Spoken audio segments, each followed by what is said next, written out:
ছাত্র জনতার গণঅভ্যুত্থানের মুখে ক্ষমতা হারানো শেখ হাসিনার সরকারের মুক্তিযুদ্ধ বিষয়ক মন্ত্রী ছিলেন ভুয়া মুক্তিযোদ্ধা। বিগত সরকারের গুরুত্বপূর্ণ পদে থাকা এমন বেশ কয়েকজন ব্যক্তির ভুয়া মুক্তিযোদ্ধা হওয়ার বিষয়ে তদন্ত শুরু করেছে সরকার। যে তালিকায় আছেন সাবেক সংসদ সদস্য, বিচারপতি, এমনকি সচিব, আইজিপি, সেনা কর্মকর্তাও। বিগত সরকারের মুক্তিযুদ্ধ বিষয়ক মন্ত্রী আ.ক.ম মোজাম্মেল হক নিজেই ছিলেন ভুয়া মুক্তিযোদ্ধা। ইতোমধ্যে সাবেক এমপি, বিচারপতি সহ আরও 15 জন বিশিষ্ট ব্যক্তির মুক্তিযোদ্ধার তথ্য উপাত্ত যাচাই বাছাই শুরু করেছে জাতীয় মুক্তিযোদ্ধা কাউন্সিল জামুকা। অভিযোগ প্রমাণিত হলে বাতিল হবে সনদ ও গেজেট। দৈনিক কালের কণ্ঠের এক প্রতিবেদনে এসব তথ্য উঠে এসেছে। এখন যে কোনো ব্র্যান্ডের পুরাতন এসি বদলে নতুন ওয়ালটন এসিতে উপভোগ করুন 25% ছাড়।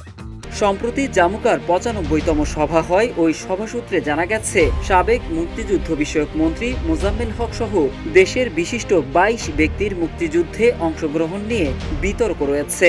এই 22 জনের এ সংক্রান্ত তথ্য যাচাই বাছাই এবং তদন্ত করার সিদ্ধান্ত নেওয়া হয়েছে। মুক্তিযুদ্ধ বিষয়ক সচিব ইশরাত চৌধুরী জানিয়েছেন, ভুয়া মুক্তিযোদ্ধার তথ্য দিতে মন্ত্রণালয়ের ওয়েবসাইটে প্রকাশ করা হয়েছে নির্দিষ্ট ফরম।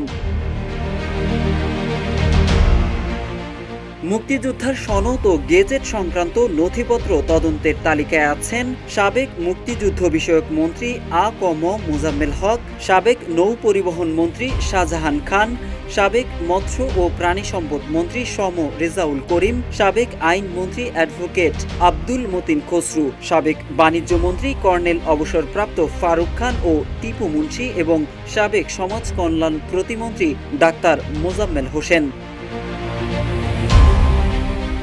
গণমাধ্যমটি জানায়, সাবেক মুক্তিযুদ্ধ বিষয়ক মন্ত্রী আ.ক.ম মোজাম্মেল হক কোথায় প্রশিক্ষণ নিয়েছেন এবং কোথায় যুদ্ধ করেছেন তা নিয়ে ধোঁয়াশা রয়েছে। যে বিতর্কটি শুরু হয় 1996 সালে, তখন আওয়ামী লীগ ক্ষমতায় আসার পর প্রকাশিত মুক্তিযোদ্ধা গেজেটে মোজাম্মেল হকের নাম অন্তর্ভুক্ত করা হয়। এ নিয়ে আলোচনা সমালোচনা হয় খোদ জাতীয় সংসদেও। 2023 সালে উচ্চ আদালতে রিট পিটিশনও করা হয়। রিট মামলায় সাবেক মন্ত্রী আ.ক.ম মোজাম্মেল হক সহ মোট 7 জনকে আসামি করা হয়েছিল। আদালতে মামলার আবেদনপত্র এবং বিভিন্ন সূত্রে পাওয়া তথ্য অনুসন্ধান করে জানা যায়, ভারতে প্রশিক্ষণ নেওয়া 51,000 মুক্তিযোদ্ধার তালিকায় নাম নেই আ.ক.ম মোজাম্মেল হকের।